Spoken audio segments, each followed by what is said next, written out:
Alrighty, guys, welcome to the final episode of the Pepsiman 2022 Any Percent Tournament. Except it's not actually any percent. We're going to be playing cutscene percent, the meme category, where it's just any percent, but we watch the cutscenes. So both these runners actually agreed to switch to cutscene percent for the sake. for the sake of the finals. And it looks like we're getting started right now, and we need to be... So right now you actually get to hear the cutscene for stage 1-1. So we're going to be watching every cutscene. No matter if it's a boss transition cutscene or a cutscene that plays prior to every scene. And a scene is basically like every set of levels. They want Pepsi! And the word is that they're just about to riot. I plan to head over there as soon as I can fix this plant. But it looks like it's gonna take some time. Can't you do something, Pepsi Man?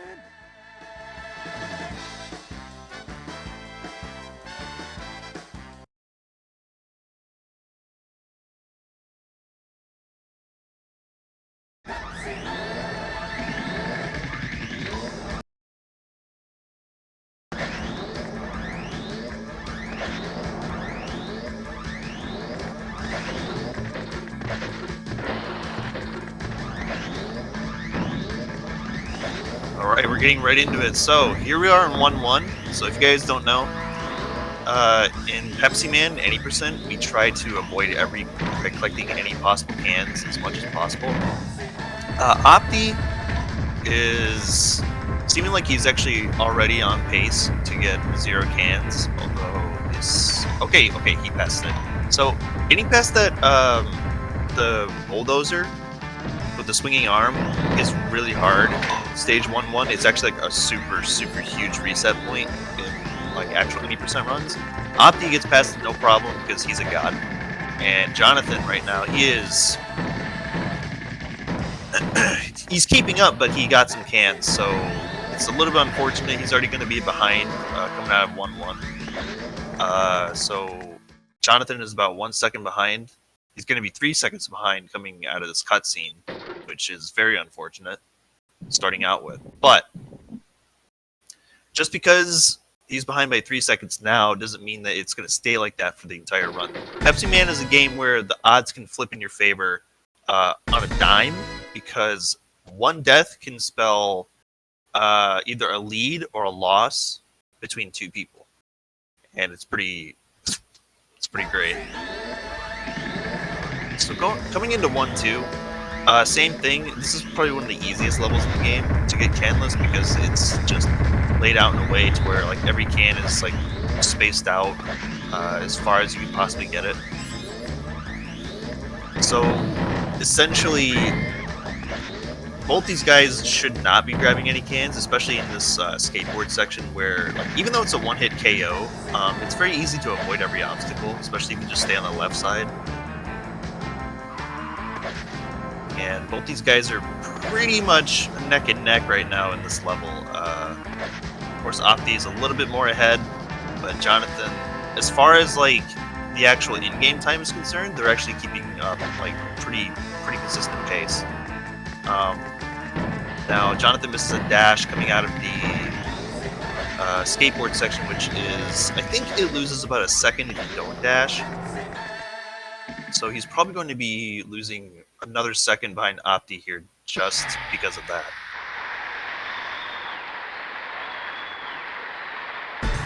Yes, so he's going to be behind about by 4 seconds behind OptiJuegos. And Opti is just now going into the Pepsi can chase cutscene, so this is considered a boss fight in this game, even though it doesn't look like one.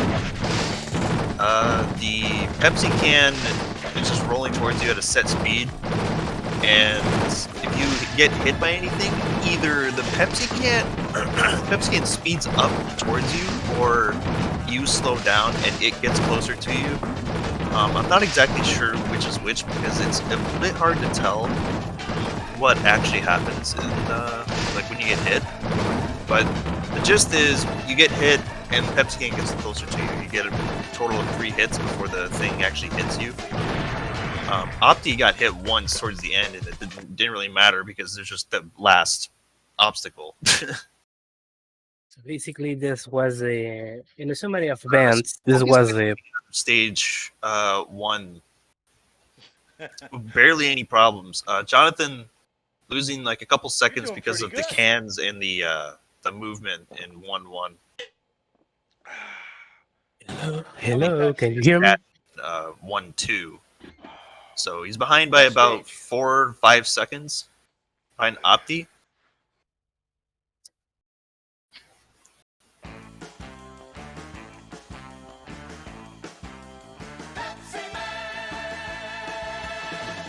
Pepsiman! There's a building on fire just ahead. We need to get there immediately, but look what's happened! According to reports I have heard, they got the fire under control, but there are some people that couldn't escape yes. and are trapped on the roof. They are extremely exhausted, Hello? and it doesn't seem likely that we Hello. can get first aid So, to them in time. Forgot to mention, but I am Can't joined you by give them something Ghost, to help revive them, Pepsiman? the basically the moderator for our stream today. Sorry for also joining a bit late. I'm a bit sick. I was not expecting to get sick, but at the same time, I was expecting to get sick because I have very different unless I think I'm gonna be able to provide some commentary along with Cooper. I asked him to comment with me today, so Oh it's a yeah, big pleasure for me. I don't remember when the last time I provide commentary for this game. But yeah, now let's focus into the action. Right now we're seeing that a lot of the guys are on 2-1 on the bar section, a section that I thought all the time that canless was something impossible. But then Opti and Emilia came and well, that's what we have. I don't remember who found out the strat for 2-1 canvas, but I do remember. I think I was one of the first people to start implementing it consistently in any percent runs. It is extremely hard if you don't know the setup. I feel like once you do get a good muscle memory setup, it's not too hard, but it is definitely frustrating when you do still grab a can, even though you're trying to do the setup. Very, very frustrating level. But Opti gets through it pretty much with no issues because he's a god. And Jonathan is not slowing down. He's grabbed a lot of cans, but he's not slowing down. So that's sort of like the big difference here between canless and grabbing a can, as we're seeing demonstrated by both these guys. So Opti is getting pretty much like 0 cans throughout the entire game. So far, he hasn't grabbed a single can. And Jonathan, despite keeping pace as far as like the actual in-game movement is concerned, he's losing time because he's grabbing a lot of cans. So that's the big difference between canvas and grabbing a can. It's being demonstrated like to full effect right here in this match. Like a 2-second difference, like a 2 seconds of the time we stayed with the canvas. But remember, the speedrunning, we had to try and easy to. Do you remember which speed is things that were visiting in the game? I have never learned that, and I always forget that. I'm sorry. You're actually getting really, really quiet, Ghost. Okay, hello, 1, 2, 3. Can you hear me better? You're good. Okay. I was asking if you know the names of the cities that were visiting in the game. I always forget that, considering that I have been playing this game since I was a kid. I don't remember which city was this one. But yeah, getting in now at the end of the subway section. I don't know how much I can say about this. This is probably after the stairs is where trying to do this bunny hopping that Opti is doing can be a bit tricky / complicated, as you just have some small gaps or small sections to try to do the dash cancel in order to be able to keep your speed. So we are seeing here that Jonathan is deciding to go for the safer / kind of mildly common way to complete the section without those jumps, because otherwise you're going to be having a reduced gap in order to keep doing this strat, and dying on this last section is really punishing on this game. Now we are facing the second boss stage or boss fight. Well, it will depend about people's imagination at this point. We have this big red pizza truck because you need to use a big trailer to deliver some pizza, right? You know, it's funny you say that because there's actually a pizza trailer like outside my apartment right now. It's I don't know why it's there, but it's just there. Like, so they exist. They really do exist. Just make sure that it's not a red pizza one, because otherwise you know why they are there. Oh yeah, no. It is definitely a pizza trailer, but it's not for red pizza, thankfully. It looks like we're fine on that way. Now that I'm mentioning that, I think that's the first time I listened to somebody saying that they have seen a pizza truck. I think I have never seen one of those before. I've seen a few, but then again, this is America. We have pizza trailers because everybody wants pizza. Well, I'm not from a third world country, so memes happen. Rip. Anyways, so Opti and Jonathan both got out of stage 2-3 with no issues at all. So right now, essentially, the game is being tilted towards Opti specifically because he's not collecting any cans, and his movement is slightly more optimized than what Jonathan's going for right now. Jonathan, at the end of 2-2, he may have done like a wider turn, but he did actually curl in at the last second. So he did like a wide turn, and then he went inside the turn. So he kind of like cut through the turn a little bit. So something that I need to bring up before these guys go into stage 3-1 is a tech called cornering. So cornering is when you stay on the inside of a turn to minimize as much travel time as possible. Now, you might think like it doesn't save that much time, and you'd be right if you weren't going for IL records. And for stage 3-2 specifically, cornering saves you like literally seconds because it actually, you know, it's so cracked. Like staying on the inside of a turn literally just reduces so much travel time to the point where you go much faster just by staying on the inside of a turn. Now, right here, when Opti goes for truck skip, you can see that he actually hugged the inside of the turn to try and line himself up better for it. Which, by the way, Opti got truck skip, so that's a huge deal. Just starting out right off the bat. Jonathan has a can already, and it's a bit concerning, but he's gonna get this truck skip no problem as well. Yeah, no, there we go. Both of them got a truck skip, so this is like saving 10 seconds on each side.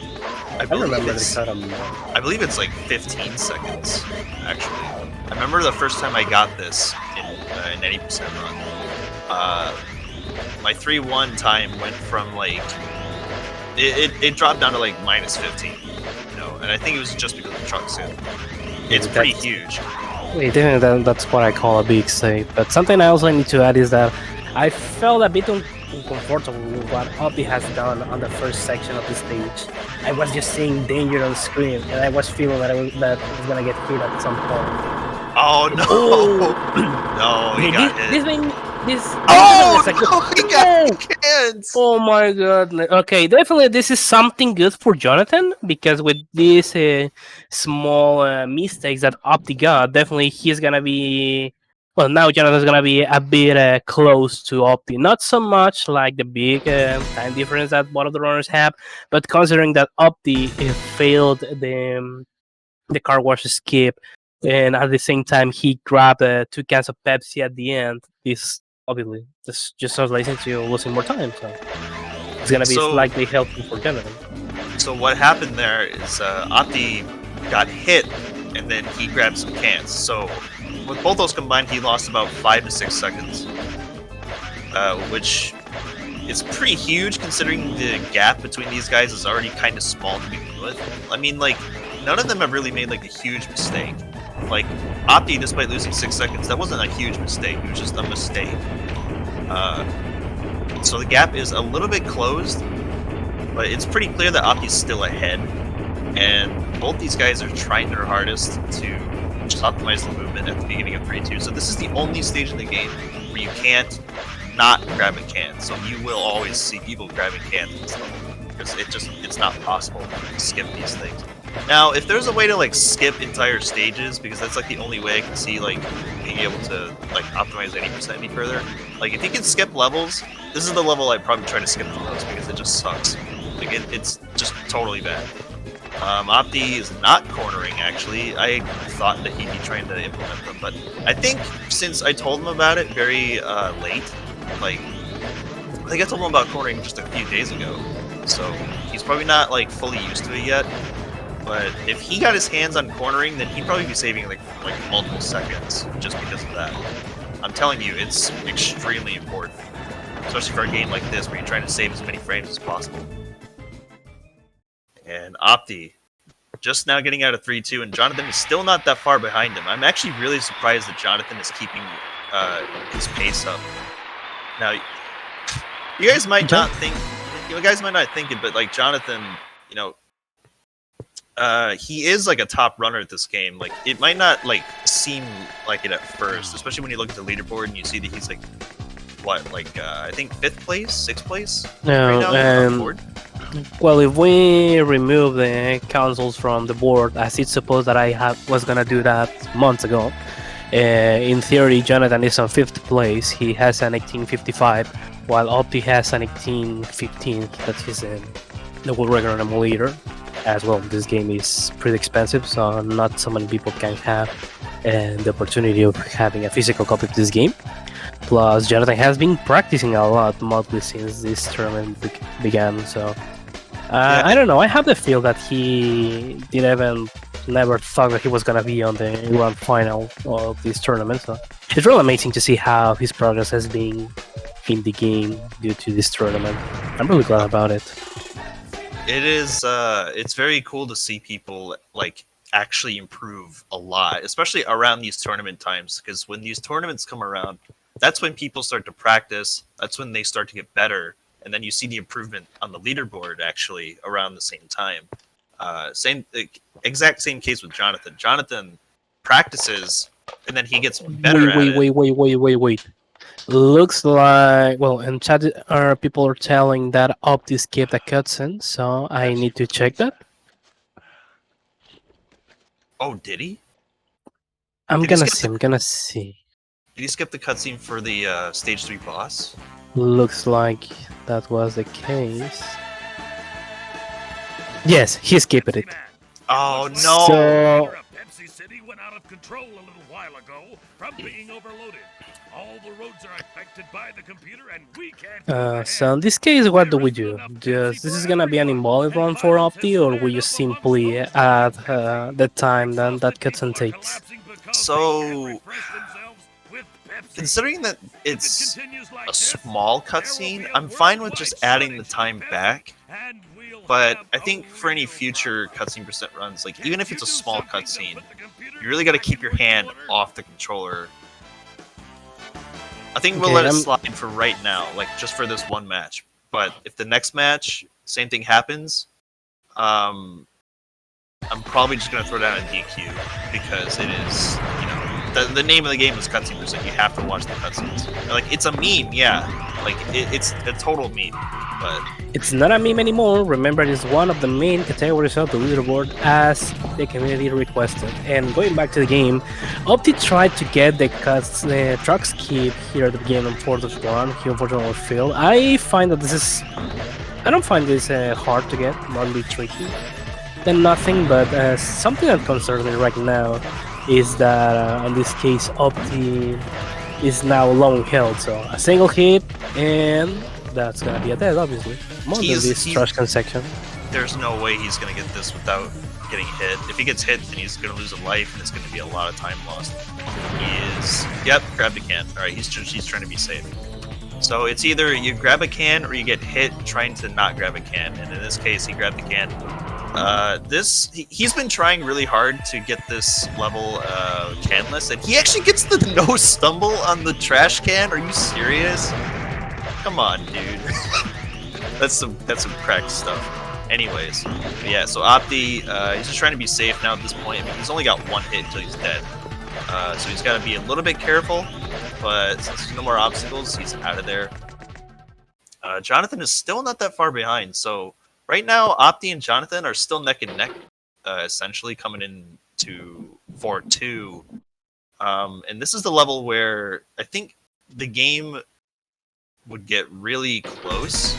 So if Opti makes any huge mistakes, then Jonathan can easily tie him up or get ahead of. Like it's I call it the equalizer for a reason. I'm gonna be back on the beat. I'm gonna be timing the cutscene that Opti skipped, so we can add that to his final time. And speaking of Opti, right now he is in 4-3 or 4-2. And this is one of the hardest levels in the entire game. And you can clearly see why. There's a bunch of conveyor belts that change your speed. There's things everywhere. There's boxes that pop out of the walls. There's conveyor belts next to those boxes. There's doors that open and shut all the time. And Opti just recently got the world record for 4-2 as far as the individual level record. So he's been practicing this level a lot. So if he gets hit or anything like that, I'm going to be very surprised, which he actually did get hit on a pipe, funny enough, but it doesn't look like it's phasing him at all. Gets hit, still doesn't grab a can, so he's actually pretty safe. Oh no! Oh, that is huge! That is a huge death. He didn't grab the checkpoint. Oh no, Opti's actually behind now. That's why I call this the equalizer, because now Opti's got to play out of his mind in order to catch back up to Jonathan. Jonathan may actually have a chance here. So Opti, as of right now, is actually behind because of one mistake. Oh man, now this just got interesting. This just got interesting, chat. This is anybody's game at this point. Jonathan, if Jonathan messes this up, then he is officially, well, if Jonathan doesn't mess this up, then he is officially ahead at this point. So even with the cutscene skip that Opti got, he's actually still behind now, and that's insane to me. So Jonathan, at the very end of 4-2, can he close this out? Opti gets hit while going to try to do the door skip. Jonathan gets out of 4-2. Jonathan's ahead at this point. He might actually win this first round.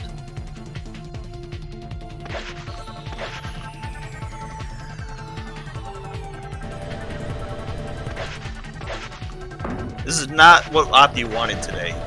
Opti does not. He did not want that to happen. Period.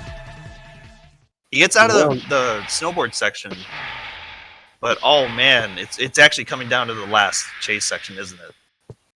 I really feel bad about losing this last section of the stage. Looks like interesting stuff happened while I was not here. Oh, Ghost. Opti's behind. Yes, that's what I'm noticing. But, he made one mistake. Okay, so what happened is after the pipe section, he actually died, and he didn't grab the checkpoint, so he went all the way back to the start of 4-2. That was a huge death. Absolutely ginormous. So actually, even though Opti skipped that one cutscene before the chase for the 3-3 chase section, he actually still is behind. So it really goes to show that if you mess up at 4-2 in any way, and what Opti did was extremely risky and it did not pay out, which is very unfortunate. Right now, it looks like Jonathan is ready to close this first round out. Yeah. Unless a big mistake on Jonathan's side happens, definitely this is gonna be a win for him. Oh no, it's already over. It's already over. Jonathan's got this. That's it. Jonathan wins the first round. So I have a doubt here because Jonathan doesn't have a PB of this category, so maybe this can be a PB for him, or I don't know exactly. But well, with the time that Opti has lost, well, that has saved because he forgot to don't skip a cutscene. It was just 14.3 seconds, but since Jonathan finished first, that's now pointless, meaning that well, Jonathan got the first point. I don't think that I don't think that Jonathan was expecting to at least win a round, but I'm really nice. I really feel happy about this. It looks really nice for him. This is happening. You can see him like popping off, in the webcam. That was pretty funny.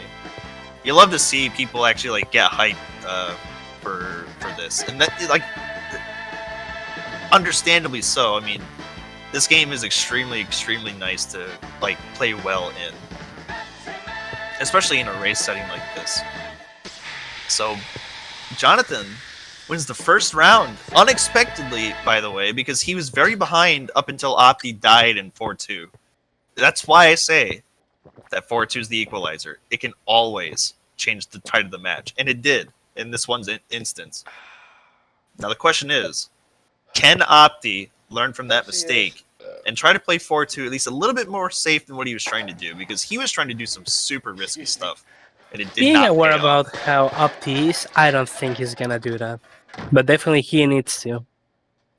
But well, I can confirm that Jonathan has never done cuts on percent before, so this is definitely a PB for him. So GG's. And this right now puts him on 3rd place of the leaderboard. Yes. I wonder when's the day I'm going to start doing cutscene percent. By the way, I'm pretty sure I changed cutscene percent to be a what is it? A missed Miscellaneous category. Yeah, that's what I'm noticing. I mean, I'm gonna fix that in a moment. Dang. Anyways, That's word on the leaderboard gives you a lot of power, but you need to be really careful with what you do because that's not something that everybody can have. But yeah, it's really interesting how cuts and percent turn it into a category because in the past it was just called any percent plus cutscenes, and I think that it was on a box run on a GDQ where it was turned into cuts and percent, but it was just like a marathon exclusive category, and then a lot of people began asking about the possibility of adding the category as on the leaderboard. And well, at the end we ended up adding it, so it was mostly to request of the community. So up to this day, I still can't believe that Cats and Percent it's a category of the game, and I really enjoy. But I really like how people enjoy this category. Definitely, it doesn't matter if it's a single run, if it's a tournament, like in this case, if it's a marathon run. I really like how people really enjoy Cuts and Percent. It's really a pleasure to see that. See, and it's just funny how we can change this tournament's rules to essentially just be a different category, quote unquote. It's still essentially like the same thing. The only difference is you actually just watch all the cutscenes. Because the cutscenes only add time; they don't really do anything as far as the gameplay is concerned. So, in that case, it's good, especially for the people, because people like to meme on the cutscenes. So, if you get to see them in a tournament setting, like in a competitive sense, like this, I guess it adds to the humor because it's like, oh, now we have to actually watch these things in a tournament setting. Yeah, I need to say that I also like how the final match of this tournament get turned into Cuts and Percent. I think that I don't remember. I don't remember if it was yours or Emilio ideas, because I think that the grand final of the last year tournament was between Emilio and you. Maybe I'm wrong with this. Yes, it was, and we did in fact do cutscene percent. So, and yeah, I don't remember whose idea it was, but it was definitely like a funny idea. Although that was the same match where I realized that in 4-1 there's actually a glitch where you can actually just not die in that level, and I was very confused at first because I was like, dude, I should have died. Like, what the heck happened? I gotta call the vending machine ahead. Ran out of Pepsi. When I lie if I say that I remember that. When I got a flat tire. It's really nice. Maybe we can consider in the future to have a Cuts and Percent tournament. Maybe there's a good chance. So this is a general invite for all the people who are watching this stream. Definitely, Pepsiman is not a pretty complicated game to learn. I used to meme, or well, a lot of people used to meme some time ago, saying that if you can complete 4-2 without problems, you have learned a 50% of the speed run of the game. So I really hope that for next year we can get more people involved here, because, for example, Opti is one of the new people that got joined here, as he was not a runner last year when we began with the tournament, if I remember correctly. So starting out with the second round of this match, Jonathan immediately grabs more cans. I feel like he has not practiced 1-1 canless, especially because he hasn't gotten it, I don't think, at all in this entire tournament. I could be wrong, but I don't think he's actually gotten it a single time. Which, to be fair, it is pretty hard to do 1-1 canless, especially consistently, because of the excavator in the middle of the level. It's just so hard to squeeze between them. I wouldn't call it pixel perfect, but it is pretty tight. Mostly input perfect in some way, as you need to have a good timing with your input just to do that section countless. It's mostly tricky. I don't consider that's complicated. Maybe that's one of the easy 1-1, maybe one of the easiest stage to complete countless, but that doesn't mean that it's gonna be easy at the same time. It's what I consider as mostly something tricky to get rather than difficult. So right now, I believe Opti is about 2 seconds ahead, 2.5 seconds ahead right now. And I feel like it was mostly due to movement because they both got cans. So yeah, definitely was movement, because we can see here that Jonathan is not dashing and jumping while Opti is doing that. It gives you a small boost, not a big one, but on a situation like this, it's something that really is going to be helping you. And now, Pepsiman Pro Skater, learn something, Tony Hawk.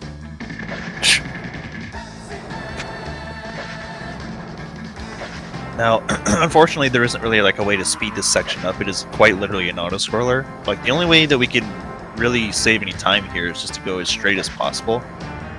Because I don't know if turning actually deviates your speed at all, but if it doesn't, then that would mean that this is just a complete auto-scroller and there's like nothing you can do to speed it up, which is unfortunate. Oh, actually, both these guys are still canless right now, and Jonathan, I believe, is only about 4 seconds behind. So yeah, Opti's movement, as you can see, between Jonathan and Opti. Opti does a thing called bunny hopping, which I believe Emilio was the first person to start doing it in like actual speedruns, if I'm not mistaken. Yeah, that's where like I learned it from. I learned it from him, and that's when I realized like, oh yeah. So on top of like the jump, potentially saving some frames off your level playthrough. So not only does the jump save frames, but also the jump retains your dash speed even after the dash ends. So you spend less time paused after every dash, because every time you dash, it's like a tiny cooldown window, and then you can dash again. When you jump and dash, you have a lot less of those throughout the level, so you save more frames that way.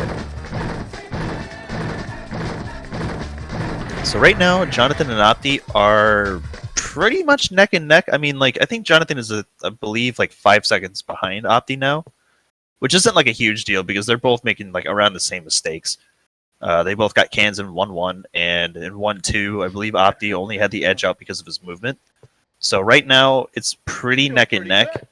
And like I said, it could change at any moment. If Opti plays super risky like he did before, then we might be seeing like a total upset, because, you know, going into this tournament, you know, we all knew that Opti was pretty good. And unfortunately, I haven't seen the last couple of matches that were played, so I don't exactly know how those went. But considering that Opti is in Grand Finals, it's pretty easy to assume that he, you know, just passed with flying colors, essentially. And coming into this, you know, it's pretty easy to assume that Opti's just going to win it. But considering what happened in 4-2 earlier, you really can't count out anything. Like, sometimes even the best runners can make mistakes. I have definitely made mistakes during my tournament playthroughs, and there was one game, I believe, where I lost extremely bad. I think I got like a 22-minute run of this because I was just making a lot of mistakes, and I believe I even game overed at some point. That can happen to anybody. So, just because like Opti's behind now, it doesn't mean that he's going to stay down. That's the point I'm trying to make here. So going into the barrel section of 2-1, you can see that Opti's also opting to not grab any cans, but he grabs a can anyways because this is a very hard section to not grab cans in, so it's pretty understandable that he flubbed it just a little bit. Jonathan has a lot more cans though, so he's going to be losing a lot more frames due to that. And this section right here where they're going up the bridge, so you can actually just dash underneath the planks of wood that the workers carry with them. Right now, they're both doing around the same movement. Now, Jonathan doesn't jump as much as Opti, and you can see that jumping really does retain a lot of your speed. So, in this level specifically, you're going to be seeing a lot of jumping from Opti, especially in that section right there where we just got past. And going into the next section, we're going to be seeing what I like to call a brake dash. A brake dash is when you use the brake function to get back up to normal speed, pretty much instantly. Because when Pepsiman starts out, like when he starts to move after being still, he actually accelerates very slowly. And when you do a brake dash, you get him back up to speed pretty much instantly, so you can start dashing. So what you saw there is Jonathan. He did a brake, and the brake ended in like maybe 1 or 2 frames, and then you can dash immediately afterwards because you're back up to normal speed. That's a pretty common thing if you see people get hit. So if you see people get hit, what you're going to see them do is that. That way they can get back up to normal speed and not have to worry about like accelerating very slowly. And something that we forgot to mention before is that right here in this section of 2-2, there's actually a slope that gives you an absolutely crazy amount of speed.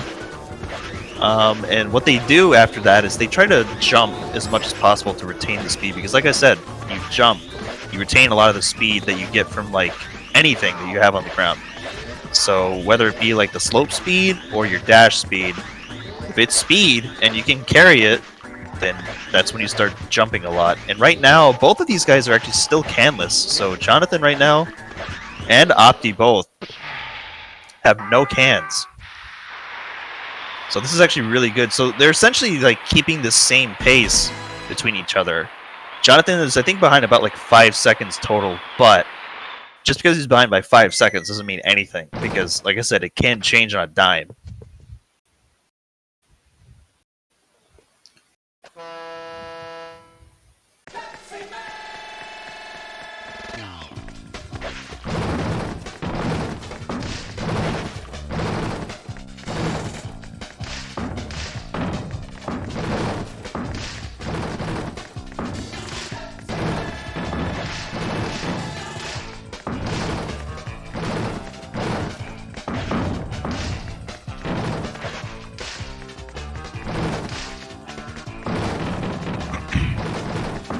So right now in 2-2 or 2-3, we're seeing the the cheese strat, where you just sit in one spot and you can basically just run through everything, like without even thinking about it.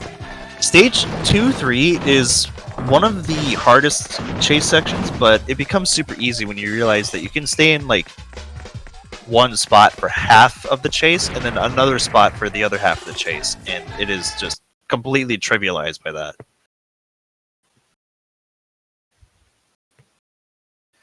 So, Opti and Jonathan, again, this is the same scenario that we had last match, where Jonathan is just behind by a slight amount, and Opti's ahead because of just like his better movement.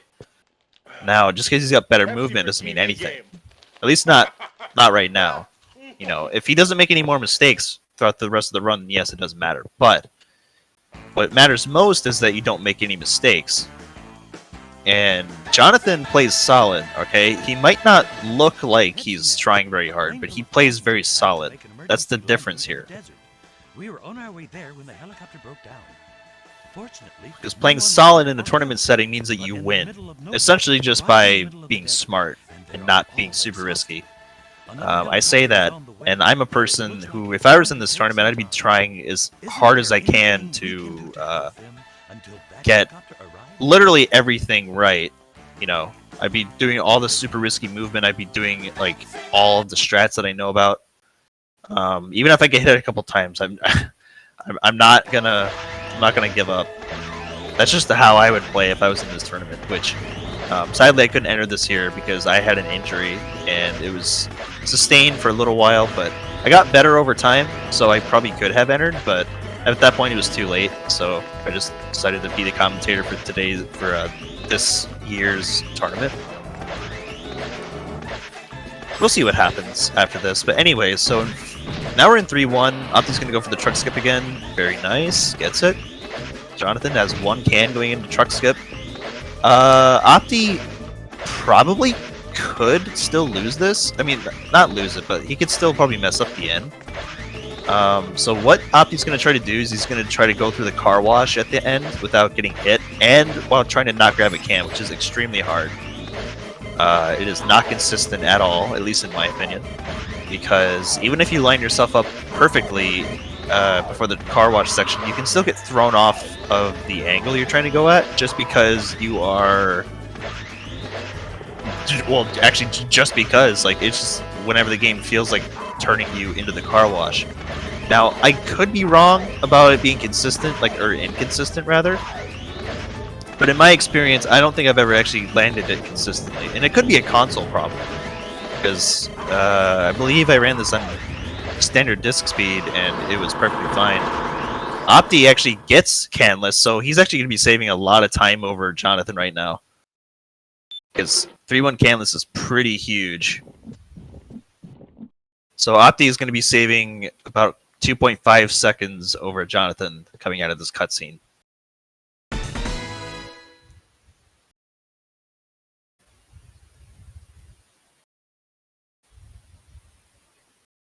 I believe that would mean that Jonathan is about... I want to say about 10 seconds behind Opti right now. 10, maybe 11, 12, around that area.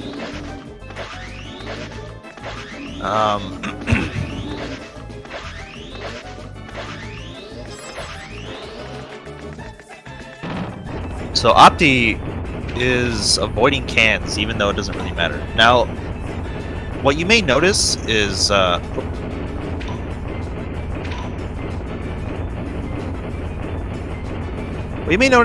even though this stage, like, you can't avoid any cans, they still want to try to collect as leads as possible, because at the end you want to try and save as many frames as you can. Although I don't think it matters too much, because it's literally frames at the end of a level, after you're already done with it. So in my opinion, it doesn't matter too much. But I can understand why they would try to, like, minimize the amount of cans they try to collect as possible. Because even though it doesn't matter a whole lot in this stage, you can still probably get ahead by a few frames just by collecting, like, you know, slightly less cans than the other guy. Which, right now, they're actually around the same Pepsi can count. I mean, that could change, totally, but... Jonathan is still keeping a solid pace, so this is what I mean by, like, playing solid versus playing, like, super, super well. So Opti does crazy movement. Jonathan, I wouldn't say his movement is, like, super crazy. I mean, like, he's still fast, but you can see that, like, he doesn't really jump unless it's needed.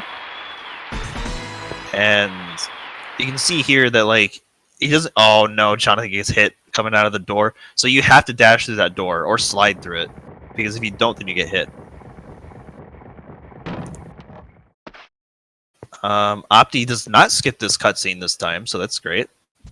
That means that this run is potentially not a DQ.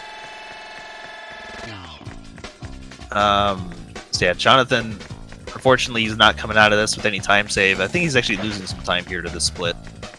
However,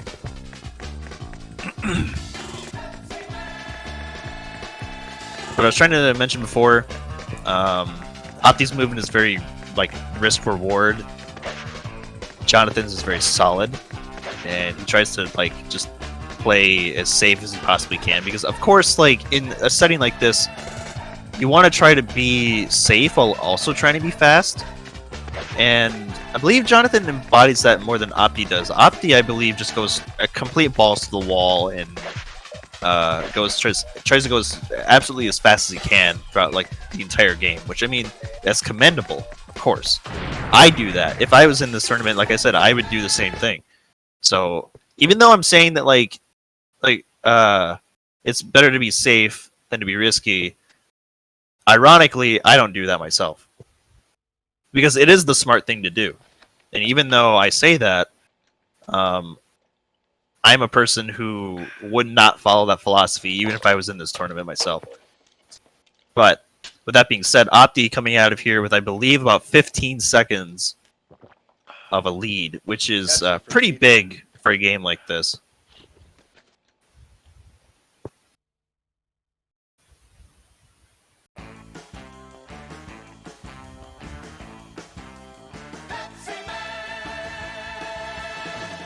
Pepsiman!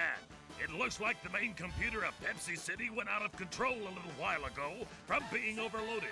All the roads are affected by the computer, and Pepsi we for can't pizza. move ahead.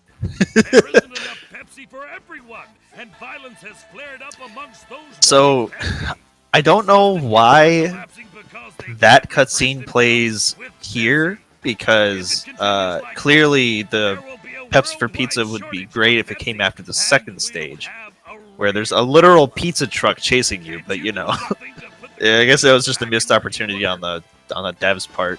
All they had to do was to swap the cutscenes around, and you'd be fine. Regardless, Opti is now going into 4-2, or I'm sorry, 4-1, the first stage of stage 4. And what you're going to be seeing is he's probably going to try to do the truck jump again. So, oh no, he doesn't go for he doesn't go for the truck jump. He learned from his mistake last time.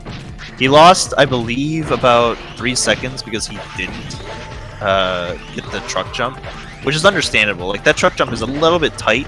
It's not hard, but it's just really tight, and you can easily mess it up.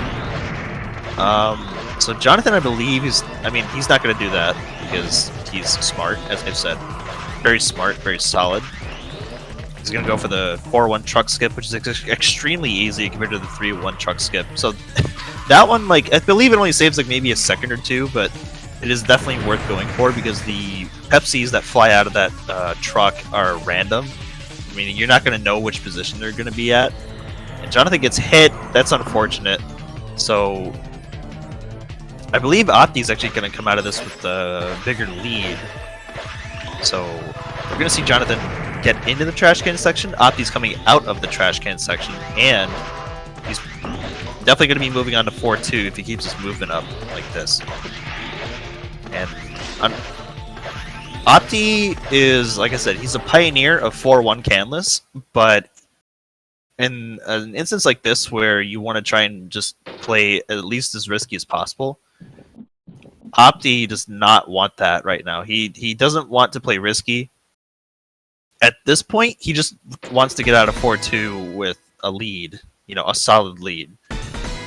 And we'll see if that happens, but 4-2, like I said, the equalizer is coming up right now.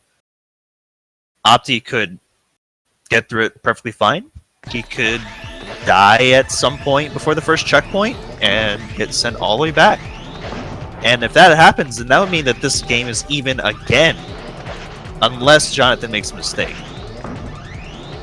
But Opti, he's not the type to just back down from 4-2. He's very, very confident in his movement in 4-2. The only thing that happened in 4-2 was that he got hit a couple times. His movement was a little bit off, and unfortunately he didn't get enough speed that he wanted out of 4-2. So right now he's making a statement right now. He's like, I may have made the mistake before, but I'm not making the same mistake again. He is just flying through this pipe section with zero effort. Like, he is just flying through that part. Now, Opti, he got through all of that with 0 cans, but can he still close it out? That's the thing right now. Jonathan, he is playing safe. He doesn't want to die in 4-2. Because 4-2 is extremely punishing to people who get scared from it. He is still canless. Is Opti going to get 4-2 canless after the last run? That's a statement if I've ever seen one. He's like, I may have lost the last match because of 4-2, but here you go, hold this. He gets the first. Well, okay, I don't think that's the first 4-2 canless, but it is one of the 4-2 canlesses of all time. Jonathan gets through the doors, no problem. Now he's got a lot of cans, and he did get hit, so that means he's going to be, I believe, about 5 to 6 seconds behind after Opti. So this upcoming cutscene, so like this upcoming level is the final level in the game, and given that Opti and Jonathan both did not mess this chase up at all, then it is pretty much guaranteed that Opti wins this round, basically. Which would mean that we are 1-1 in a best-of-3 set. It's pretty huge, honestly.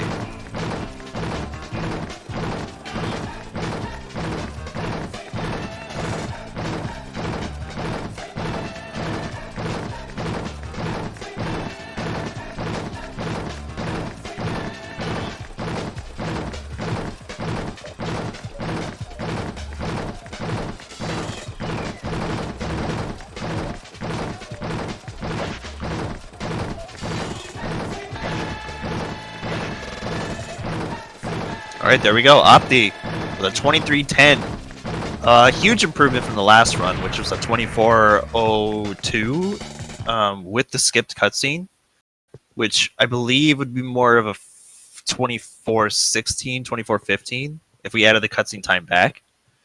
So he saved roughly a minute over the last run, specifically because he didn't die in 4-2.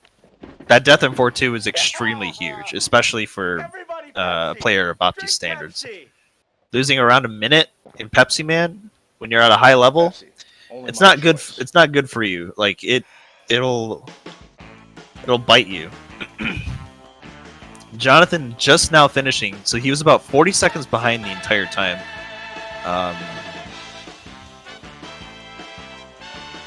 Oh, that's a world record? Oh my gosh. Okay, we actually just got a world record run for cutscene percent in tournament. I think that's actually the first world record run we've gotten in a tournament so far for anything. That is beyond me, honestly. That's just beyond me. Cause like I don't play cutscene percent, so I don't like follow that at all. That's why I didn't pick it up at first, but that's pretty hype for Opti to get a world record run like that. That's pretty crazy. Alright, so we're going to go ahead and get the last match set up. So right now it is 1-1 out of a best of 3, so the next win determines this entire game. And judging from how both these guys have been playing so far, it can seriously go either way. Like, this is probably the closest grand finals we've had, like, of all time. Well, okay, maybe I can't say it that much. We did have a closer grand final set last year for cutscene percent.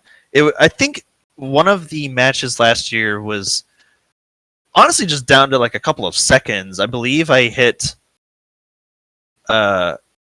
I believe like last year we had something like what was it, like it was like a 1917 for any percent, and then It was me and Emilio. Me and Emilio were racing, and then I believe I hit a 1917, then he hit a 1919. But on Racetime GG, it was almost It was almost like the same time. Like I remember I hit finished, and then he hit finished as soon as I did, and I was like, "Oh my gosh, what happened?" And I'm like holding my head. I'm like, "Oh my gosh."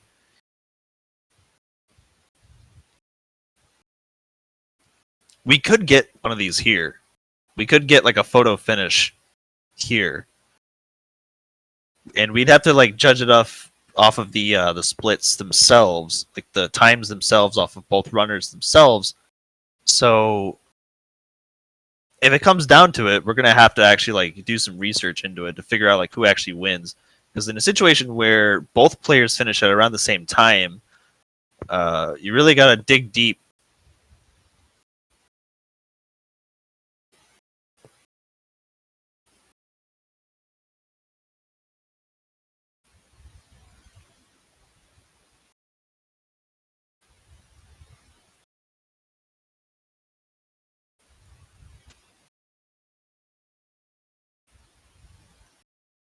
Okay, so we've got ourselves set up, and we are ready to go.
All right, and here we go, starting the very last match of this tournament. Honestly, so this is the last like game that we're playing of this year's tournament. Oh, Pepsi Man. And from what it looks like, I think Opti is about a second and a half ahead right now, as far as like the stream sync is concerned. So I'm gonna try to sync it up by 1.5, and it should sync Opti up to Jonathan. Yeah, there we go. All right, cool. But it looks like it's gonna take some time. Can't you do something, Pepsi Man?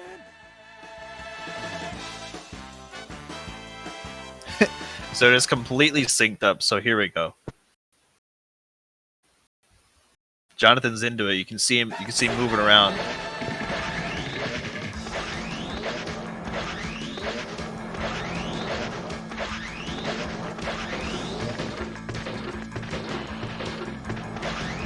Okay, so Opti doing a swag slide like right next to the garbage truck. Okay, all right. Trying to show off for the people. Jonathan, is he gonna? No, he's not. Oh no.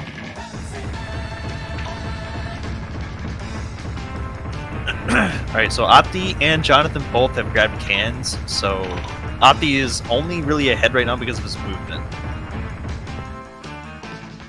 When you play Pepsi Man, it's essentially two parts. There's the movement part, and then there's the not grabbing any cans part. And they're both equal parts necessary for the speedrun. Now, when people first start out with any percent, of course they're just going to focus on movement because that's what you should do. Is focus on movement, because movement is probably the most important aspect over not grabbing any cans. However, when you start getting to a top level in this game, or approach top level, that's when canless starts to get really important. Now, you can get a sub 19 without grabbing, without doing any sort of canless strats. You can get a sub 19, but it is a lot harder to do because every time you get a new record screen, it's 2.5 seconds. So for every stage, That's about 5 seconds that you lose just because of cans and potentially frames off the Pepsi counter. So, let's see, 5 seconds, 10 seconds, 15 seconds, 20 seconds over the course of the whole game. Add probably like maybe another second because of frames, and you got about 21 seconds that you lose just because of canless. Now that's just being like, you know, that's just like doing like fast math in my head right now, because I know that the new record screen costs about 2.5 seconds. I've timed it, and it is consistent. So it was about 20 seconds by grabbing cans throughout the entire game. It's a pretty huge deal when you look at it like that. That's why we try to avoid cans as much as possible, because it really does add up over time. Like, that's like 20 seconds you could save if you got like no cans throughout the whole game, which is impossible considering that 3-2 is a thing. But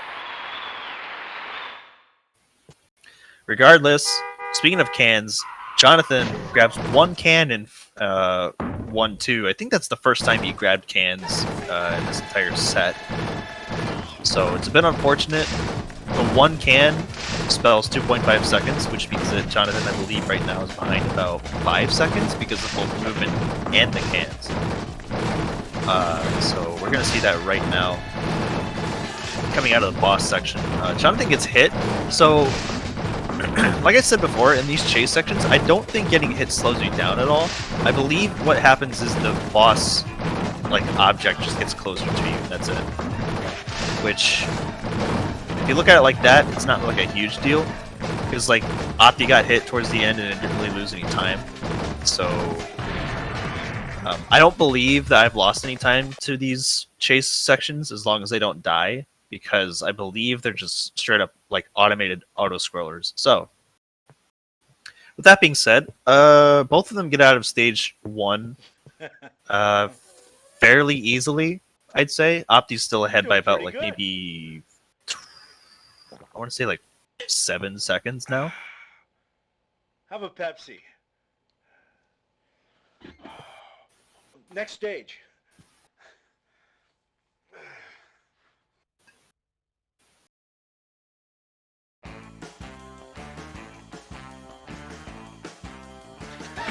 Okay, yeah, he's about 7 seconds behind, so it's not a huge deal. Also, just a friendly reminder to have a Pepsi, which I will do right now. According to reports I have heard, they got the fire under control, but there are some people that couldn't escape fast enough and are trapped on the roof. They are extremely exhausted, and it doesn't seem likely that we can get first aid to them in time. Can't you give them something to help revive them, Pepsi Man?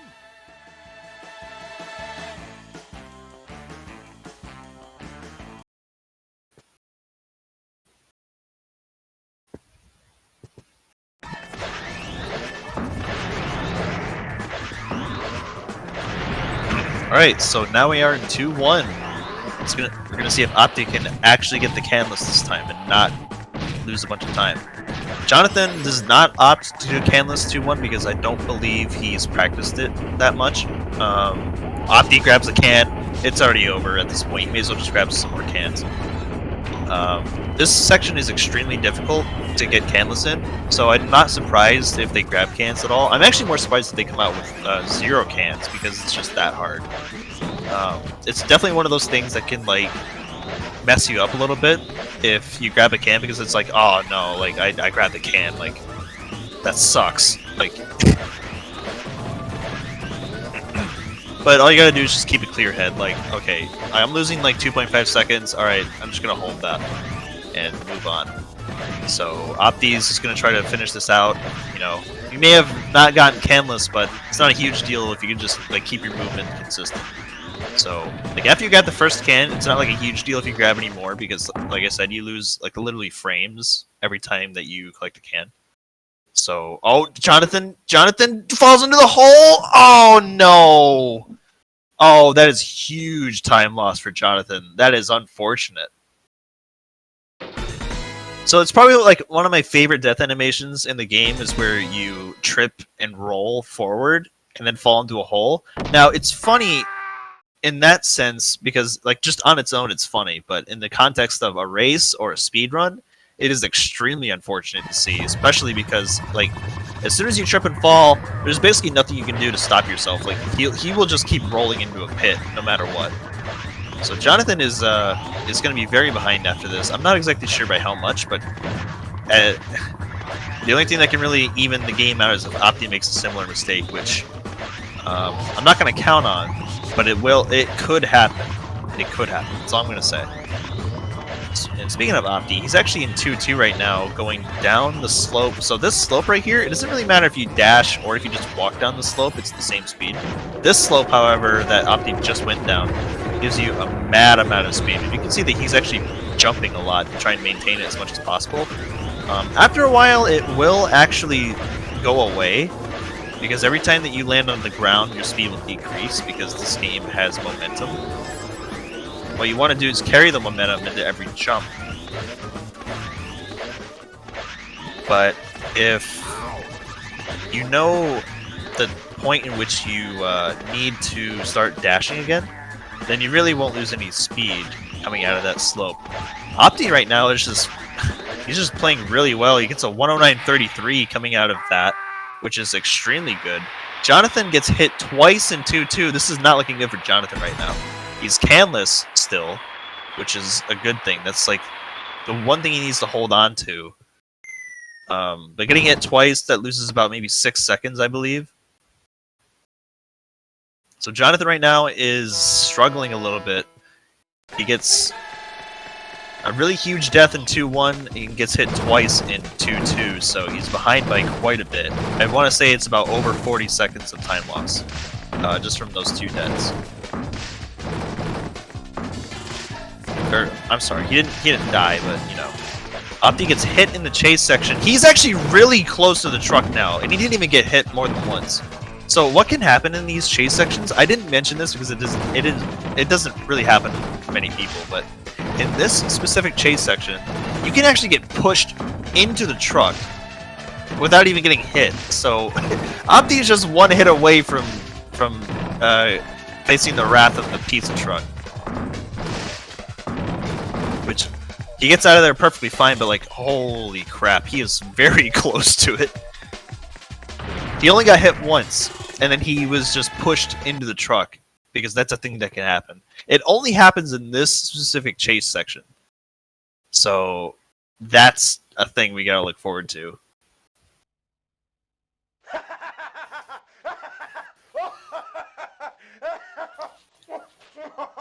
The Pepsi guy is very into what just happened to Opti. Pepsi for TV game.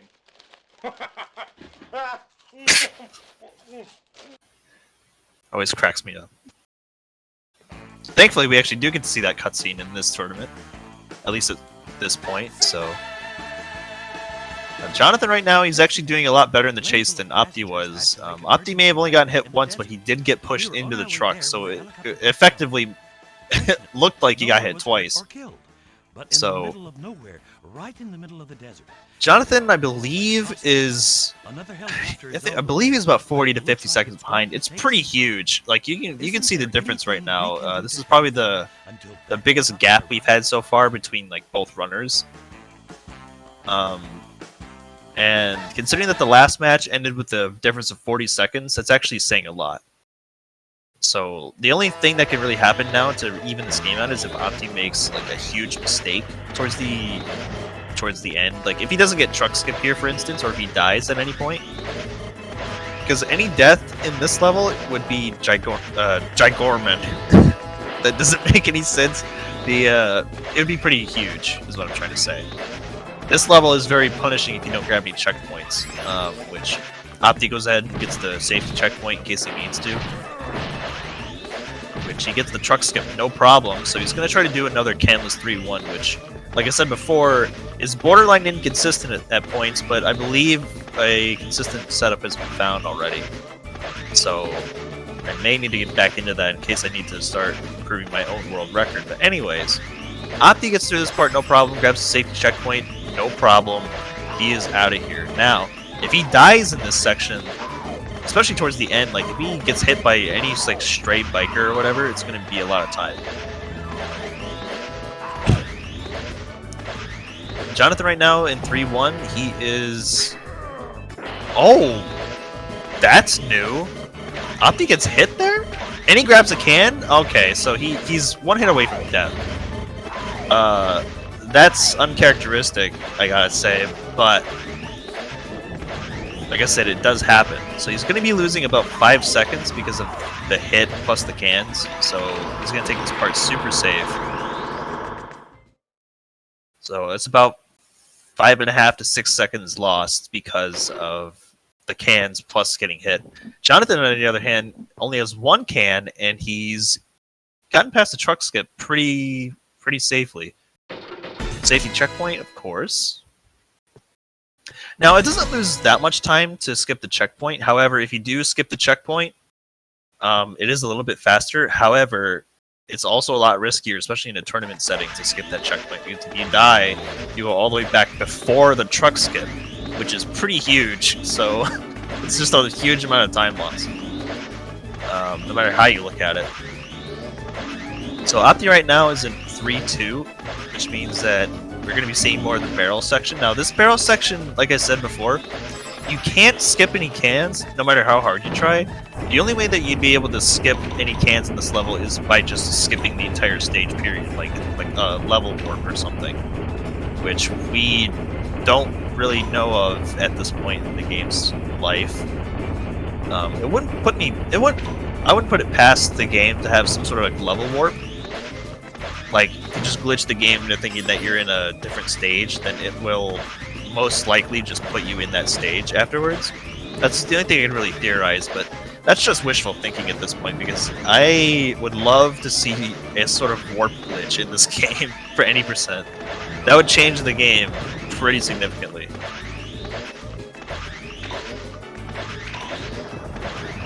Jonathan, coming into 3-2, of course he's going to be doing the patented safe movement, as we've all come to love. And Opti is almost towards the end of the level, so I think we can go ahead and assume from the time difference between the two. Now, going off the in-game time is a little bit like hard to calculate, but if we're going off the in-game time, then I believe that means that Jonathan is over 1 minute and 10 seconds behind right now. Which would add up because of the death in 2-1 and the a couple of hits he got in 2-2. Ever since 2-2, though, he's been picking it up. You know, his movement's a little bit more confident. He's definitely going. He's definitely keeping it together very well, especially after all that stuff. Opti now in 3-3. Now, I forgot to mention this before, but this is probably the easiest chase section in the entire game. This is definitely one of the easiest chases because you can just easily react to everything that's coming at you. And as long as you don't jump unless necessary, then you'll be perfectly fine. It's very easy to also recognize the pattern in this chase section. Basically, like everything that appears on the right side or the left side will just appear on the other side, like in the next wave. So very, very easy, very easy.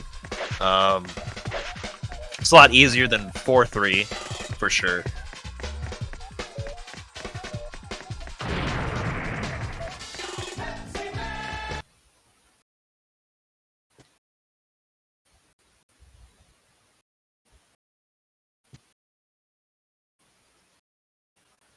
All right, so here we go.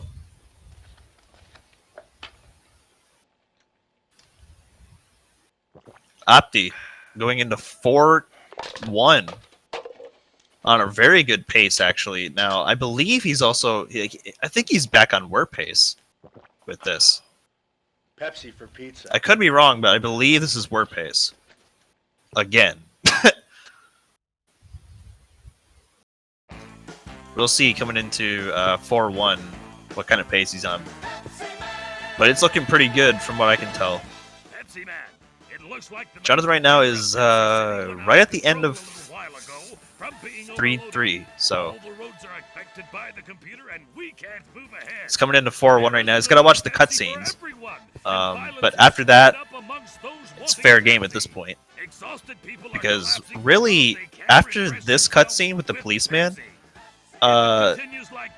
there's really no more cutscenes to skip. Because after the final chase section, that's the end of the run. So as soon as this cutscene's over, we're going to be seeing Opti play out of his mind, essentially, because he just wants to close this out as much as he possibly can.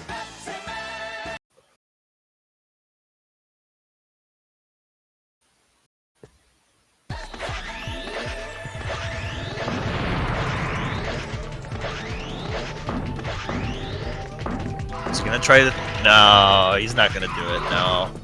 It's too risky in a tournament setting. So he gets the 4-1 truck skip pretty easily, actually. So what happened is that he hit the truck when he jumped, which means that he actually lost some frames on the way down because he was very high up in the air. It's not recommended that you jump into the truck because, like I said, you lose frames. But like you just want to like stay grounded and then run into the truck because that's how you lose the least amount of time possible. So Opti is opting to do a grabbing cans version of 4-1, which is pretty standard because before we found out the ways to skip a lot of the cans in this level, we just kind of assumed that it was not really feasible to do 4-1 canless. Like, we knew it was possible, but like it's not like super doable. Which, if you guys didn't know, there's actually a task of Pepsi Man that gets no cans, the least amount possible. The task actually loses time. I believe the task actually loses time to RTA because it doesn't really incorporate a lot of movement that we've come to actually like know over the course of the game's life, especially in the last year or so. A lot of improvements have been made to the movements, so we've been seeing a lot of people improve like really fast, and the tasks most tasks of this game, actually no, I believe every task of this game is just obsolete at this point. That's how good we've gotten at this game. But you could also just chalk it up to taskers like being a little bit ignorant towards the actual speedruns of the game. So there's that too. Anyways, so here we are in 4-2 with Opti. Jonathan is just now wrapping up 4-1, so he's actually like not that far behind Opti, but Opti is... Oh no, Jonathan dies at the... Oh no, that's huge. Oh, Jonathan, no. That is not what you want to see right now. Opti right now is in 4-2. He's on a very good pace. He's got canless going on right now in 4-2. He is just flying through 4-2 with zero issues. Jonathan, he is not happy about that. You can see the frustration on his face as soon as he fell into the pit.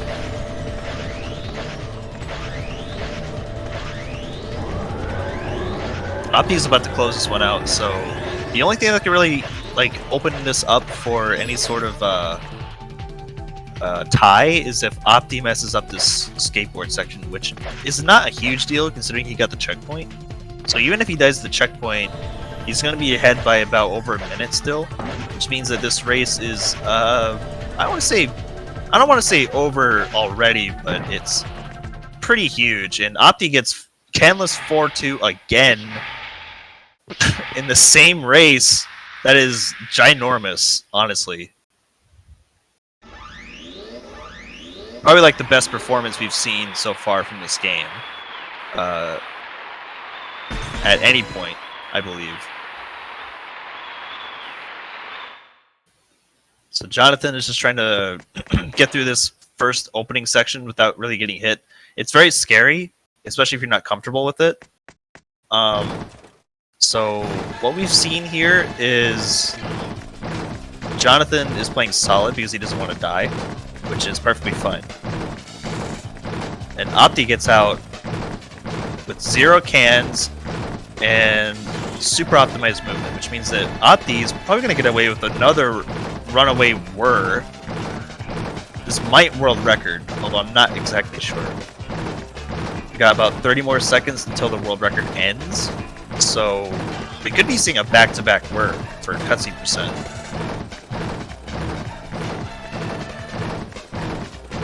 I'm looking at it.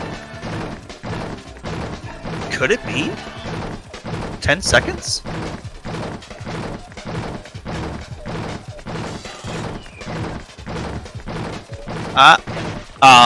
No, it was close though. It was so close.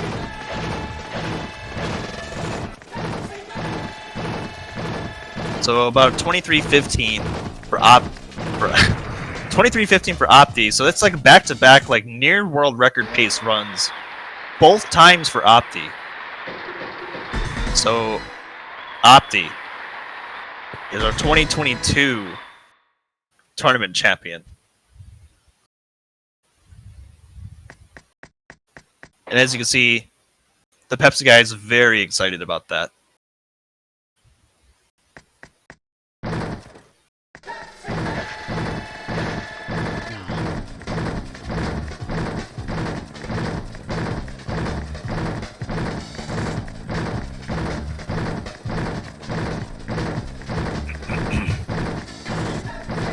You can sort of see the frustration on Jonathan's face. He knows that there are a lot of big mistakes in this that cost him like over a minute's worth of time loss, which is unfortunate to see in a race like this, especially in a game that's this short. Any sort of minutes lost, like even if you lose a minute, that is just ginormous amounts of time. So it's unfortunate for Jonathan to fall behind as much as he did, but Opti really did show off like what the game can be pushed to, because if you ask me, I think he's probably the best player at this game, like just so far. I might have the world record in any percent, which is like the main category of this game, but Opti's been pushing the game outside of any percent, like just as far if it's like a individual level run, or if it's a miscellaneous category, or maybe even 100%. Although 100%, in my opinion, I believe is locked down like pretty tight because of Hano. Hano is a Japanese runner, and he only primarily plays 100% in this game, and he's gotten it down to about a 1936 on console, which is pretty huge. So it's I'd say it's pretty locked down at this point, you know. I've never attempted 100%. I don't think I ever will attempt 100% because it's just, I don't see the point in competing with that, especially because it's so good. Now, maybe in the future, we'll probably do a 100% tournament, which I'm not going to lie, 100% tournament sounds pretty daunting, especially because you go from missing every can to collecting every can. And if you miss one, well, you gotta die and then reset, which would cost a lot. So thankfully in 100%, you gain a lot of lives pretty quickly, because every time you collect 25 Pepsi cans in a single stage, you actually get an extra life at the end. So anytime you have a multiple of 25, so if you get like 25, 50, 75, or 100, you'll get like 1, 2, 3, or 4 lives. Actually, if you get 100 cans, you get 5 lives, because it'll count up for every 25, and then it'll give you a perfect screen, which gives you another extra life. So you get 5 lives every time you finish the stage 100%. So it's pretty nice, especially for 100%, because you get a lot of chances to get more lives to try again in case you miss something. Alright, so with me right now, I got Jonathan in VC. So Jonathan, you may not have won this tournament, which, by the way, GG's. The showing that you did, especially in the first game, like I was very accepting that Opti was just gonna get like a runaway like 2-0, and obviously because you played solid and he made a very huge mistake in the first game. You're actually able to catch up ahead and played solid up to that point. So all I gotta say is GG's for playing as well as he did. And how do you feel now? Before you tell me, let me guess. Like he died at the end of like 4-2, and he didn't get one of the checkpoint, or maybe all of the checkpoint. Is that what happened in the first game? So what happened to Opti is in 4-2, he was very much ahead, and then he skipped a checkpoint. He skipped the first checkpoint in the pipe section. He died at the end of the pipe section after getting hit twice. So he lost time for getting hit twice, and then he died. So he got sent all the way back to the start. And from that point on, he was trying to play catch up. Right. Is it died because of he tries to avoid the cans while jumping, like just before the last checkpoint? Like is that? Or he just I get believe hit three so. times? I believe so. Okay. Yeah. That jump is always tricky if you want to avoid the cans. Yeah. But otherwise, overall. But I suspect that's what happened because like, I always when I do these races, I always watch the stream every couple of now and then. I didn't watch the exact time he died, but when I finished 4-2, he's like behind me, and when I finished 4-1, he's like, I don't know, 20 seconds, 30 seconds ahead of me. So I know that he must have died, and I know he must have skipped a checkpoint. I know that's one. And I watched some of his earlier runs as well. I saw like in his earlier matches he skipped a checkpoint, so I suspect that's what happened again this time. And that's must have been what happened. Otherwise, as you mentioned, like I didn't expect to win a game at all. Like I met Opti exactly like in the previous game, like in the winner bracket semi-finals. It's also a best of 3, and the result was 2-0 in that game. And basically on both the games he didn't give me any chances. Like it was sub 19 on that match. So I expect this match to be the same. But and then there was a bit of a drama where he skipped a cutscene there in the first game, and maybe that's kind of affect his performance as well. Like maybe he like have that in the back of his mind that results to his death. I don't know. For the second and the third game, basically again he gave me no chance. Basically it's the same as the semi-final match where he even like his time is better than my BB, like far better than my BB. So basically I have no chance. I should probably say like at least I go to game 3 like I should probably like apologize if any of you like expecting a tight game 3, because my game 3 is very messed up. Like I died in 2-1 first, and then 4-1 I died again. My game 3 is a mess, but at least like it's better than I expected. So like I didn't even expect to go to game 3. So that's why I feel right now. Well, remember to give your GGs to Jonathan, everybody. He did get second place in this tournament, which is a pretty big deal. Like, especially with the stacked bracket we had. We had Emilio, and Emilio is also a great runner. Unfortunately, he didn't make it very far in this tournament, which has been unfortunate, because I did actually want to see him get far. But we did get Jonathan versus Opti, which is something I honestly didn't expect. Because like I honestly thought we were gonna get like Opti versus Emilio, because both those guys are pretty great, and also Opti, believe it or not, learned the game from Emilio. So, right. Yeah. I heard about that. Yeah. It'd be like a teacher versus student type thing. Right. Yeah. Fortunately for me, Emilio is less consistent than myself and Opti. Like even when like last year when my PB is far worse, like I haven't done truck skip yet, and my strats are way worse last year. And even when our PB is like 1 minute like different, like I'm 1 minute behind like last year, I managed to win one game I think against him in a best of 3 match as well. So his PB is like from last year or something, right? Like he haven't managed, like I think he honestly what I think is that he's obviously a good runner. Like his strats are awesome, but in terms of like consistency, he's worse than Opti and myself maybe. So that's why like in these marathon settings, I think I can win. Like and yeah, he haven't got PB in the last couple of months or even years. I don't know when is his last PB, but yeah.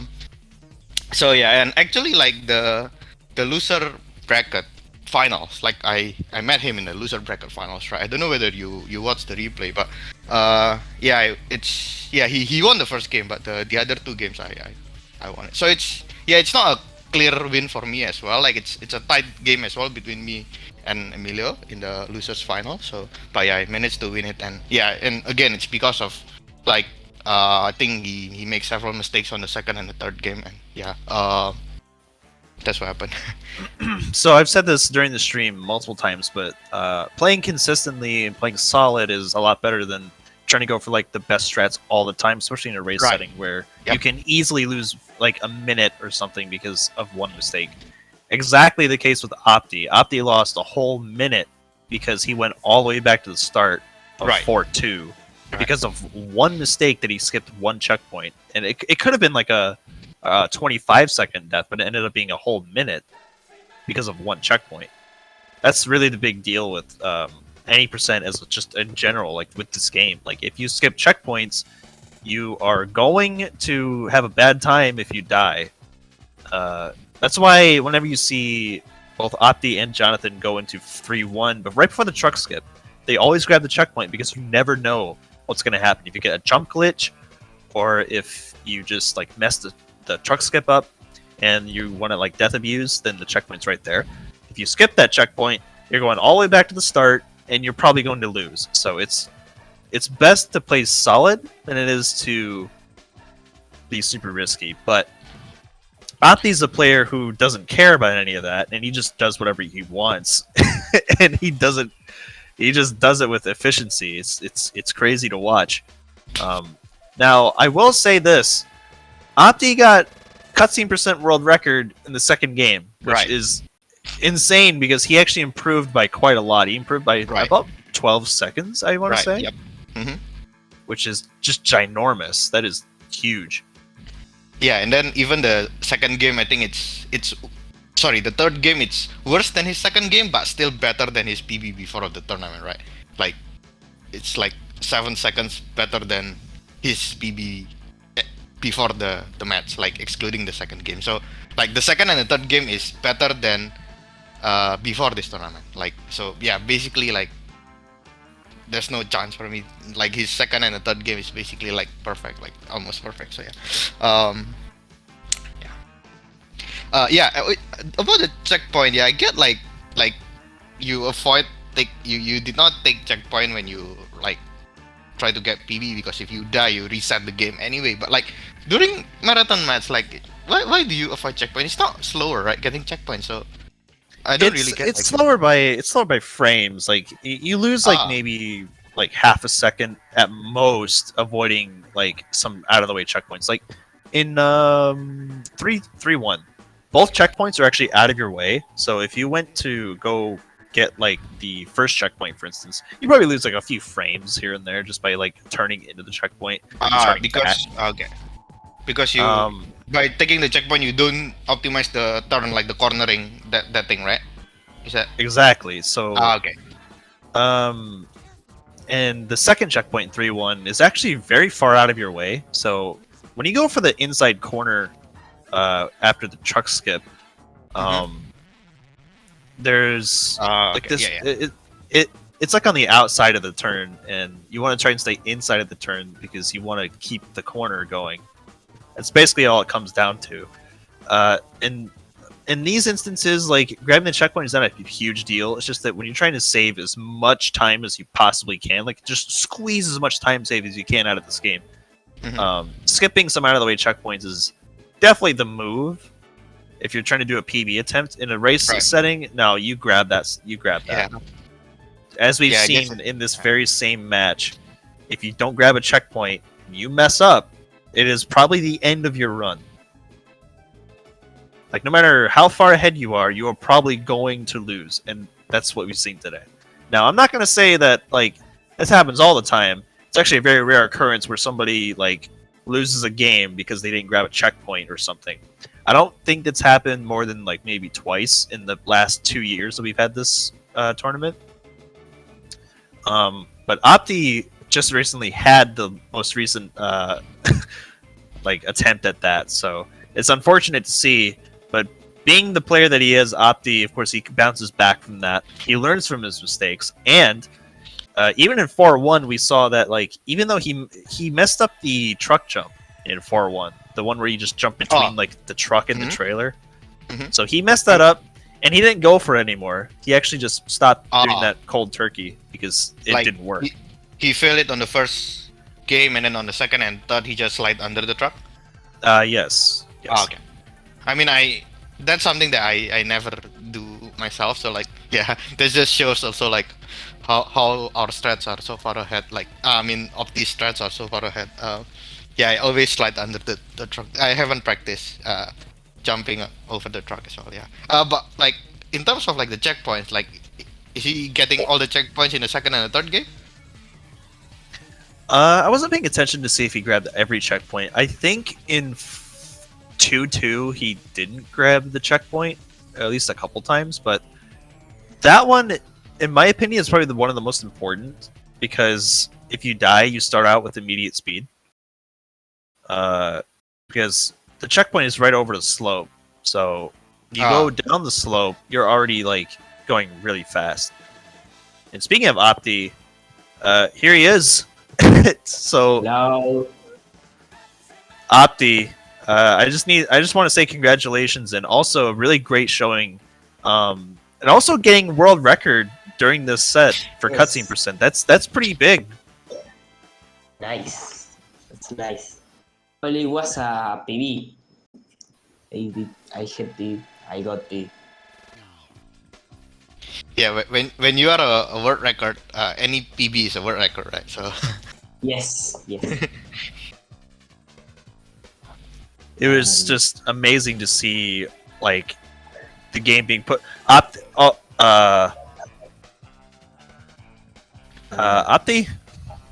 might want to Yeah, close I'm stream. What happened? It's just we can see your browser.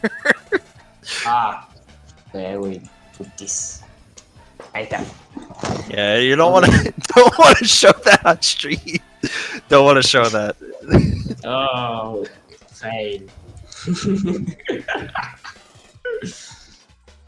Okay, Oof, that was a close one. Anyways, yeah, congratulations on winning this year's tournament.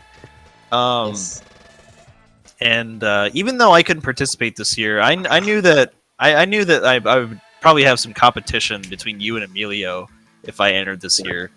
It'd be close. It'd be very close. But you've shown that like the current modern day strats are definitely like worth going for, especially the 4-2 optimization. Now 4-2, that's your level now. Yes, the cornering stats. Like 4-2 has been optimized so much now that it's actually insane how like you basically lose no time doing canless. Well, before we have seen before, like Emilio, whenever he does 4-2 canless, you can see him actually like slow down a lot when he goes for it. Which right now it seems as if you found ways around slowing down in 4-2, which is nice because that makes it viable to do it in real like PB any percent attempts. So all I gotta say is like that's really cool to see, especially in a tournament setting. You actually went for 4-2 canless twice and got them both times. On the first round, on 4-2 canless, I lost. I choke. I don't know. I crashed, and I lost. I lost a life, and I lost the run because of that.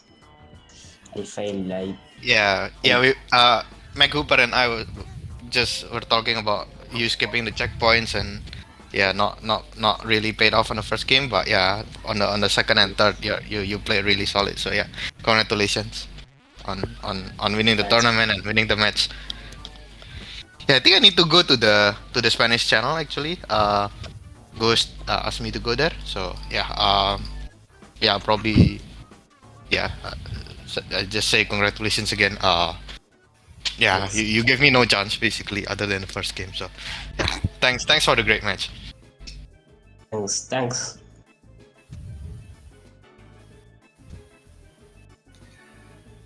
All right, Opti.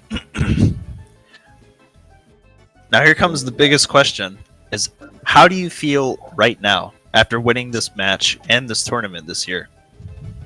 Um, I want to play a game. I want to focus more on Pepsiman and hit a world record. I want to hit a sub in 18.7 on EPCTC. I don't know if it's possible, but maybe with 4-1 canless, 2-1 canless, because on the other run, like the I don't know what time was. I didn't got 2-1 canless and 4-1, so I will try it. I will try, and maybe hit a PS2. So I don't know. Oh, if he gets a PS2, then that means he could get world record. Like even barring the fact that we're still in sort of a process of splitting the board up between console and emulator, because it is a pretty big gap between like Yeah. the time that emulator loses compared to how much time console saves because of fast disk speed. So barring that, you know, Opti is still getting times that can rival a console world record because he's just that good. Like in terms of in-game time, I think he's actually a little bit better than the world record currently right now, because he goes for a lot of like current modern day strats, which I personally still need to work on myself. Once I do return to the game, I'm definitely going to be implementing a lot more of the modern strats because of Opti's findings, and he's actually been like finding ways to just make the game easier. Like there's a lot of strats that just don't seem very feasible, and here Opti is showing us that, oh yeah, no, it's pretty easy. You could just do this, and it's like, oh yeah, awesome. Awesome. So really, we have Opti to thank for a lot of the modern day strats, and he's definitely been pushing the game a lot harder recently than I was sometime last year and the earlier this year. There's definitely a lot of optimization going on. So we've got Opti to thank for a lot of the optimizations lately. So again, thank you for that. Yeah, no issue. I wanted to say something like from optimizations for the 2-1 canless, the last level canless. With the new cornering strat, you know what I'm saying. Yes. We got a new door with, like, I don't know how I say, reach the door. Now we can bypass the door. Like we're going too fast with the new strat and bypass that door. I wanted to say something that. Oh yeah. In 4.2, there's the door right that. before the last checkpoint. It turns out that you can actually like go fast enough to go like straight through the door and not get hit. And it turns out that it's like, I want to say it's like a 1 or 2 frame window where you can actually squeeze through the door. But if you get that, that means you don't have to slow down. You can just keep going, and it's just fast. It's like it's super, super fast. It's really fast, really fast. So it's definitely something that I need to start trying out myself once I do start coming back to this game. Which, believe it or not, it's actually going to be a lot sooner than we may expect, because you know, my arm is a lot better now. The reason I didn't enter this tournament is because my arm was broken, and it only recently got better. So yeah, we might actually be seeing some more competition soon. Even outside of this tournament, we might be seeing some more competition. So who knows? Who knows? Maybe the next year. I don't know. Next year. There's definitely going to be a tournament next year, and hopefully by next year we get a lot more entrants. So last year we started with 7, we ended up having 6, and this year we only had 5. It's a little bit less than last year, literally by 1 person. So what I'm hoping for next year is that we actually get like a full 8-person bracket. Because not only would that be really entertaining, but it would also be like heavily variant. So having a lot of variants would be really nice, especially in a game like this. Our community is very tight knit too. Like we basically know everybody. So if we get more people involved and we get more people running the game to discuss it more, find new stuff, and hopefully we can continue to keep pushing the game down and make it a lot more interesting as time goes on. Right now, so compared to last year to this year, the game hasn't changed like too much. It's just been like slowly optimized over time. But with the advent of like new speed strats, it's getting a lot more interesting by the month, I want to say. Every month there's like a new thing that gets found out that's like, oh, you can save like a second or so by just jumping over this truck in 4-1, for instance, like the truck jump. That one that's really fast, and it avoids cans, so it's very useful. I'm searching a consistent way of doing 4-1 canless. Like the track jump this, I don't know how we call it. The first track jump. It saves a lot of time. And after that, the last section is really hard to do canless. Like the trash. The trash section, like when Pepsiman has a trash on his head. This is really hard to do canless, and I'm searching a consistent way to do it. Right. It's not exactly easy to get past all of those cans, because there's a very narrow gap between the can and the obstacle that you're trying to squeeze between, and it's very, very difficult, and it's almost borderline inconsistent because of the fact that if you touch a wall in Pepsi Man, what happens is Pepsi Man will kind of like touch the wall and then kind of get pushed away from the wall constantly. It's not like he just grinds the wall constantly, but he keeps getting pushed away from it.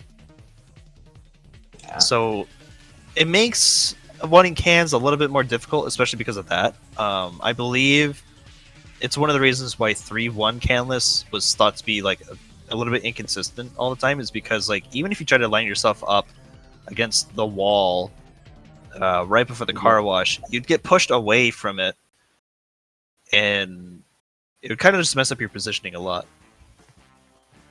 Although thankfully we did get to see 3-1 canless at least once in this, so yeah, you got to see that it's at least possible.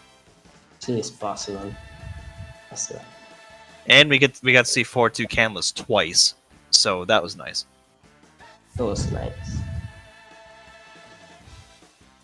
Yeah, Hmm. very great showing today, honestly. And your performance throughout the tournament is something that we're going to be discussing for quite a while, actually, because so last year I won the tournament, and it was very close between me and Emilio. This year you've won our tournament, and Yes. now I'm just wondering what's going to happen next year. Is somebody going to join the community and then start getting as good as like you and I, to where they start like just tearing up the leaderboard? That's what I'm hoping happens.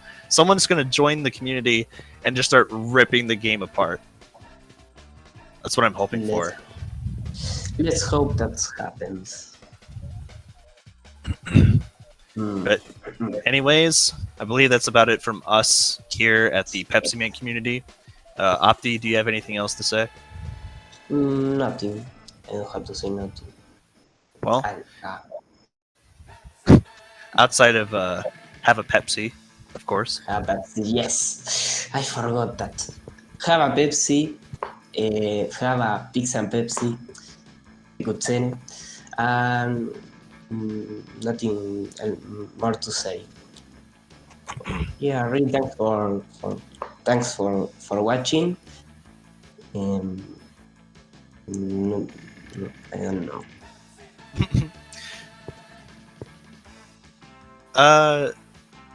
So everyone who came to watch the stream and for sticking around for this very long interview, like our interviews are infamous for being very very long. So it's like for a game that's this short, we have very long interviews. Sometimes the interviews go on for a lot longer than the game is actually played.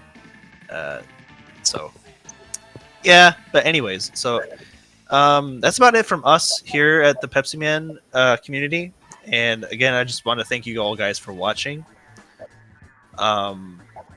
Very, very interesting tournament we've had this year.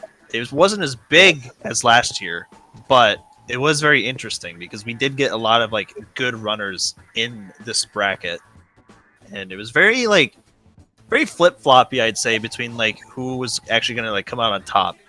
And as we see, Opti, this year's winner. Next year, if I don't hurt myself, then like if I don't hurt myself next year, then I'm definitely gonna be in the next tournament. So just count on that. And between that, I'm probably gonna be working more on optimizing my own gameplay. That way, I can maybe push the world record down a bit some more, or something like that.